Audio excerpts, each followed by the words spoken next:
Hello குட்டீஸ், price Lord. இந்த வாரத்தில் இந்த செக்மெண்ட்டில் 12 சீஷர்களில் 5வது சீஷர் யார் தெரியுமா? பிலிப்பு. அவரை பற்றி இப்போ நம்ம பார்க்கலாமா? பிலிப்பு இயேசுவின் 12 சீடர்களில் ஒருவர். ஒரு முறை இயேசு சீடர்களிடம் பேசிக்கொண்டிருந்த போது, நானே வழியும் சத்தியமும் ஜீவனுமாய் இருக்கிறேன், என்னை இல்லாமல் ஒருவனும் பிதானிடத்தில் வரான். யோவான் 14:6 வசனம் இப்படியாக சொல்லுகிறது. பிலிப்பு அவரை நோக்கி, ஆண்டவரே, பிதாவை எங்களுக்கு காண்பியும், அது எங்களுக்கு போதும் என்றார். அப்பொழுது இயேசு, பிலிப்பே, என்னை காண்பதும் பிதாவை காண்பதும் ஒன்றுதான். என் மீது அன்பு கொள்பவன் என் கட்டளைகளை கடைபிடிப்பான். அவன் மீதும் என் பிதா நானும் அன்பு கூர்வோம் என்றார்.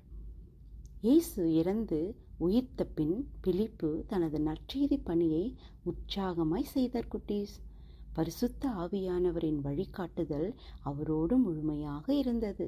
பரிசுத்த ஆவியின் அறிவுறுத்தலின்படியே அனைத்தையும் செய்தார்.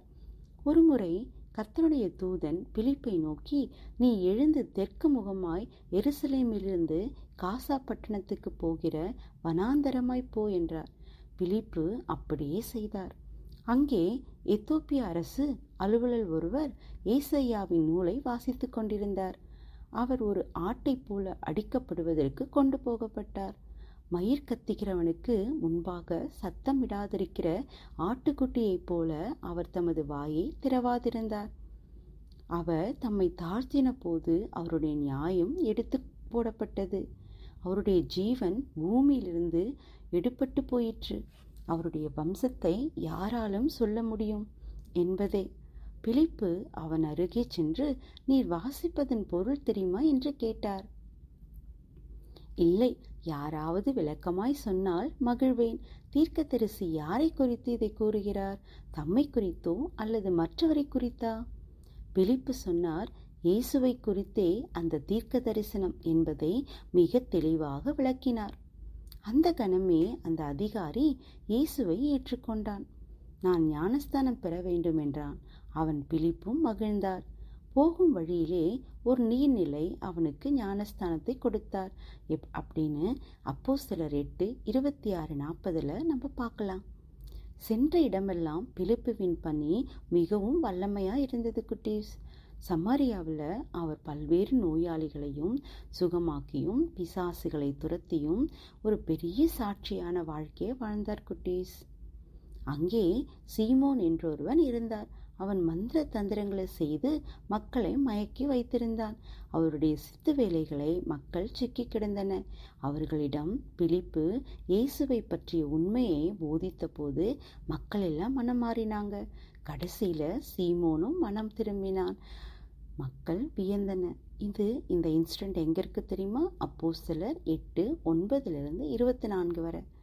பிலிப்பு பணி ரஷ்யாவில் உள்ள சைதியாவில் நடந்தது என்று கூறுகிறது வரலாறு.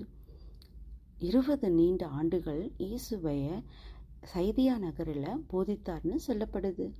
பல்வேறு இடங்களுக்கு மத்தியிலும் விடாப்பிடியாக நற்செய்தி அறிவித்து கொண்டிருந்தார் பிலிப்பு. அதன் பின்னர் அங்கிருந்து துருக்கிக்கும் எரோப்போலி என்ற நகரிற்கும் வந்து பணியை தொடங்கினார்.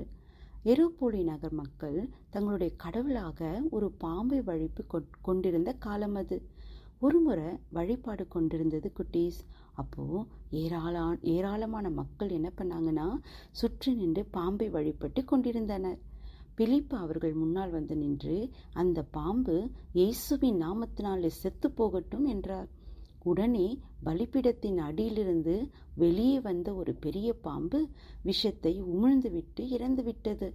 உமிழ்ந்த விஷம் பட்டத்தினால் அங்கிருந்த மன்னனின் மகன் மரித்து போனான். மக்கள் அதிர்ச்சி அடைந்தார்கள். கூடியிருந்த மக்கள் பிலிப்பு மீது கொலைவெறி கொண்டார்கள். பிலிப்பு அசரவே இல்லை. மன்னனின் மகன் கையை பிடித்து, இயேசுவின் நாமத்தில் எழுந்திரு என்று தூக்கினார். அவன் உயிர் பெற்றான். மக்கள் நடுநடுங்கினார்கள். பாம்பை வழிபட்டு கொண்டிருந்த மக்களுக்கு பிலிப்புவின் செய்கைகள் பயத்தையும் கோபத்தையும் கொடுத்தன. எப்படியும் பிலிப்பை உயிருடன் விட்டால் இதே போல பல சோதனைகளை சந்திக்க நேரிடும் என்று தங்களுக்குள்ளே பேசிக்கொண்டார்கள். இவனுடைய கடவுளை கொன்றது போல, யார் கடவுளை? ஏசப்பாவை கொன்றது போல சிலுவையில் அறைந்து இவரையும் கொல்ல வேண்டும் என்று கூறி 87 வயது ஆன பிலிப்பை என்ன பண்ணாங்க? வளைத்து பிடித்தாங்க. சிலுவையில் கொண்டு வரப்பட்டது. பிலிப்பு சிலுவையோடு பிணைத்து கட்டப்பட்டார்.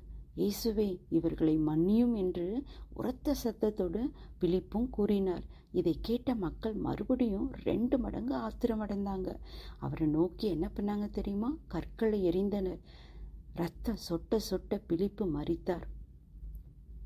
பிலிப்புவை போல இயேசுவின் மீது கொண்ட அசைக்க முடியாத விசுவாசம் கொண்டவர்களாகவும் பரிசுத்த ஆவியானவரின் துணையோடு ஊழியம் செய்கிறவர்களாகவும் நம் வாழ்க்கையை அமைத்து கொள்ள வேண்டும் குட்டீஸ். அதுக்காக தான் நம்ம அழைக்கப்பட்டிருக்கிறோம். கர்த்ததாமே உங்களை அவண்ணமாகவே நடத்துவாராக. ஆமீன். அல்லேலூயா. பிரைஸ் தி லார்ட் குட்டீஸ். நெக்ஸ்ட் செக்மெண்ட்டில் அடுத்த சீஷரை பற்றி பார்க்கலாம். ஓகே, பாய் பாய்.